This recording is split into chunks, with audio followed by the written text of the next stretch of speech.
අයිබෝවන් හැමෝටම අද අපි බලන්න යන්නේ ග්‍රැටිටියුඩ් ගැන. වීඩියෝ එකට යන්න කලින් මගේ channel එක subscribe කරන්න කියලා පොඩි ඉල්ලීමක් කරනවා.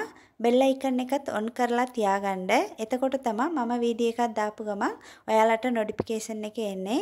law of attraction එකේ පළවෙනි step එක තමයි මේ gratitude කියන්නේ. ආකර්ෂණීය නීතිය follow කරලා අපිට ඕනම දෙයක් ආකර්ෂණය කරගන්න පුළුවන්. ඒකට අපි මේ පළවෙනි ස්ටෙප් එක හරියට කරන්න ඕනේ. මගේ channel එක ගොඩාක් බලන්නේ අවුරුදු 34ට වැඩි අය. ඒ වගේම විශේෂයෙන්ම කාන්තාව තමයි වැඩියෙන්ම බලන්නේ. ඉතින් ඔයාලා ගොඩාක් ප්‍රශ්න වලට මුහුණ දීලා තියෙන්න පුළුවන්. ඒ වගේ negative thought ගොඩාක් තියෙන කෙනෙක් වෙන්න පුළුවන්. ඒක අනිවාර්යෙන් මේ වීඩියෝ එක බලලා අද දවසේ ඉඳන් මං කියන විදියට ඔයා thank you ලියන්න ගත්තොත් අනිවාර්යෙන් ඔයාගේ ජීවිතය වෙනස් වෙයි. ලබන අවුරුද්ද මේ වෙනස ඔයාලට දකින්න පුළුවන් වෙයි. මේ වීඩියෝ එක බලද්දී ඔයා අද දවසට thank you කීපාරක් කිව්වේ කියලා කමෙන්ට් එකේ කියන්න.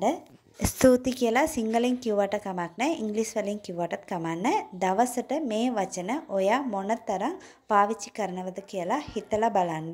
ඔයාලා දෙකලා ඇති පිටරට ඉන්න අය අපේ ලංකාවට එන සුද්ධ වුණොත් thank you කියන වචනය මොනතරම් භාවිතා කරනවද කියලා. මම හිතන්නේ 100 වතාවට වඩා කියනවා ඇති. මොකද එයාලා දන්නවා ඒ වචනේ value එක. ඒක කියන්න මොන වගේ දේවල් එයාලගේ ජීවිතේ වෙනස් වුණාද කියලා අනිවාර්යෙන් එයාලට අත්දැකීමක් තියෙනවා.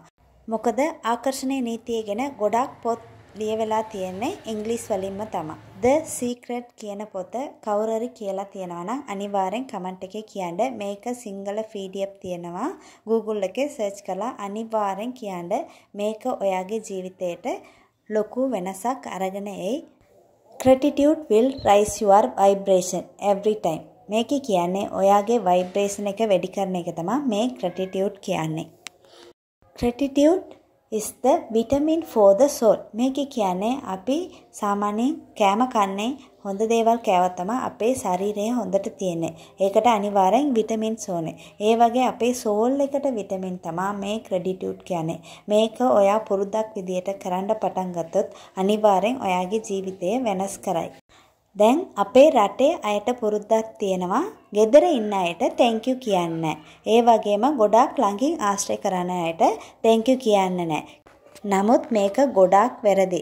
ඔයාලගේ ගෙදර පොඩි අය ඉන්නවා නම් හැම දෙයකටම thank you කියන්න එයාලව අනිවාර්යෙන් හුරු කරන්න. අපිට ගොඩාක් සල්ලි ආකර්ෂණය කරගන්න බැරි වෙන්න හේතුව තමයි අපි ගාව තියෙන බ්ලොකේජ් එක. මොකද සල්ලි ගැන අපි වැරදි මතයෙන් තමයි චූටි කාලේ ඉඳන් හැදිලා ඉන්නේ. නමුත් අපේ ළමයිට හැම කවදාවත් උගන්වන්න එපා සල්ලි හම්බ කරන්න හරිම ලේසි.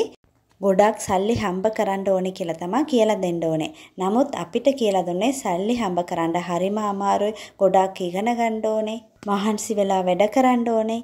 ඕනට වඩා සල්ලි හම්බ කරන්න හොඳ නැහැ. ඒ විදිහට තමයි කියලා දුන්නේ. ඒ නිසා තමයි අපිට මේ බ්ලොකේජ් එක වැඩියෙන්ම තියෙන්න හේතුව. මේවා අයින් කරන්නේ කොහමද? සල්ලි වලට කොහමද thank you කියන්නේ කියලා අපි වෙන වීඩියෝ එකේ බලමු. දැන් අපි කොහමද මේ gratitude ලියන්නේ? කොයි වෙලේද ලියන්න ඕනේ? ඒවා ගැන තමයි බලන්න යන්නේ. අපි කොයි වෙලේත් හිතන්නේ අපිට නැති දේවල් ගැන. අනිත් අයට තියෙන දේවල් ගැන. කොයි වෙලේත් හිතන්නේ කියන්නේත් මට අරව නැහැ මේව නැහැ. අයා ළඟ තියෙනවා මගේ ළඟ නැහැ. එහෙම නෑ කියන වචනේ කියද්දී අනිවාර්යෙන් අපිට ඉස්සරහට තවත් නැති වෙන්න පුළුවන්. ඒ වගේම ඔයා රිලේෂන්ෂිප් එකේ ඉන්නවා නම් කවදාරි රණ්ඩු වෙලා තියෙන්න පුළුවන්. නමුත් සතුටින් හිටපු දවස් ගොඩක් තියෙන්න පුළුවන්. නමුත් අපි වෙඩිපුරම හිතන්නේ රණ්ඩු වෙච්ච දවස ගැන. ඒ රණ්ඩු ගැන මාස ගාණක් වුණොත් කිය තවත් රණ්ඩු වෙන එක තමයි කරන්නේ. එතකොට අපි තවත් රණ්ඩු වෙන එකත් වැඩි වෙනවා.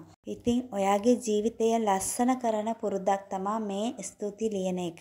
පුළුවන් තරම් දවසට මේ thank you කියන වචනය උපරිම භාවිතා කරන්න. පොඩි උදව්වක් වුණොත් ගෙදර ඉන්න අයට වුණොත් thank you කියලා කියන්න. මේක කියද්දී අනිවාර්යෙන් අපේ ජීවිතය වෙනස් කරන්න පුළුවන්. අද දවසේ ඔයා මේ වීඩියෝ එක බලනවා නම් හෙට ඉඳන් පටන් ගන්න අලුතෙන් පොතක් අරගන්න පෑනක් අරගන්න හැමදාම උදේ නැගිට ගමන් thank you ලියන්න. ඒ උදේ කියලා ඇහුවොත් අපිට තියෙන දේවල් ගැන හිතද්දී අනිවාර්යෙන් ඒ දවසම අපිට හොඳ එනර්ජි එකේ තියාගන්න පුළුවන්. ඔයාට මේ වෙනකන් ලැබුණ හැම දෙයකම ඔයා මතක් කරලා ලියාදී අනිවාර්යෙන් ඒ දේවල් ඔයාට තව තවත් වැඩියෙන් හම්බ වෙනවා. ඔයාට දැන් සල්ලි ඕන නම් ඔයාට මේ වෙනකන් හම්බ වෙච්ච සල්ලි වලට thank you කියලා ලියන්න.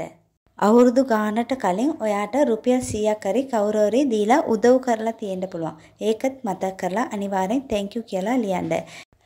ඔයා thank you ලියදී හැම වාක්‍යයකටම thank you කියන වචනය තියෙන්න ඕනේ. සිංහලෙන් ලියනවා නම් ස්තුති කියන වචනය අනිවාර්යෙන් තියෙන්න ඕනේ. මොකද thank you කියන වචනය හොඳ ভাইබ්‍රේෂන් තියෙන වචනයක්. ඒ නිසා මේක හැම සෙන්ටෙන්ස් එකම ලියන්න මුලදී හරි අන්තිමේදී හරි මේ වචනය ලියන්න. අපි කන කෑමට, බොන වතුරට, ඉඳන් ඉන්න ඇඳුමට අපිට මේ වගේ ගොඩාක් දේවල් අපි ළඟ තියෙනවා. නමුත් අපි ඒක ගැන නෙමෙයි හිතන්නේ. නැති දේවල් ගැන හිතන නිසා තමයි අපිට ගොඩාක් දේවල් නැති වෙන්නේ. ඒ නිසා හිතලා බලලා දවසට 15 ගානේ උදේ නැගිට ගමන් මේ thank you ලියන පුරුද්ද ඔයා ඇති කරනවා නම් අනිවාර්යෙන් ඔයාට දවස් 21කින් වෙනසක් දකින්න පුළුවන්. ඔයාට දැන් තියෙන රිලේෂන්ෂිප් එකේ මොනවාරි ප්‍රශ්නයක් තියෙනවා නම් එයා එක්ක සතුටින් හිටපු දවස ගැන හිතන්න. එදාට thank you කියන්න. පොඩි සතුටක් ඔයාලට තියෙන්න පුළුවන්. ඒවා ගැන හිතලා ලියන්න. ඒ වගේ ඔයාට health issue එකක් තියෙනවා නම් අනිවාර්යෙන් ඔයා කිසිම ලෙඩක් නැතුව හොඳට හිටපු කාලයක් තියෙනවා. ඉතින් ඒ කාලේ ගැන හිතලා thank you කියන්න. ඔයාට මේ ලියන්න පෑනක් තියෙනවා. ඒකටත් අනිවාර්යෙන් thank you ලියන්න ඕනේ. ඒ වගේ පොඩි දේවල්ට පවා දවසට 15 ගානේ මේ දෙසැම්බර් මාසේ ඉවර වෙනකම්ම ලියන්න. ලබන අවුරුද්දේ මේක අනිවාර්යෙන් කරන්න ඕනේ, පුරුද්දක් කරගන්න. මේකටම කියලා වෙනම පොතක් තියාගන්න. පොඩි පොතක් වුණොත් කමක් නැ තියාගන්න. මේක කොහේරි යනවා නම් දවස් 2ක් 3ක් නතර වෙන්න යන ගමනක් නම් අරන් යන්න පුළුවන් විදියට මේ පොත ඔයාගේ ළඟම තියාගන්න. අපිට කවදාවත්ම බෑ වෙච්ච දේවල් වළක්වන්න. නමුත් වෙන්න තියෙන දේවල් අපි කැමති විදියට, අපි ආසම විදියට අපිට හදාගන්න පුළුවන්. ඒකට අපි මේ gratitude ලියන එක පුරුද්දක් කරගන්න ඕනේ. එහෙනම් මේ වීඩියෝ එකේ ඇයි අපි thank you ලියන්න ඕනේ, කියන්න ඕනේ, කොහොමද ලියන්න ඕනේ කියලා බැලුවා. මේ වගේ තවත් ආකර්ෂණීය නීතිය කොහොමද ෆලෝ කරන්න කියලා ඉස්සරහට බලමු. මේ වීඩියෝ එකට කැමති නම් ලයික් කරන්න, ෂෙයා කරන්න. thank you universe.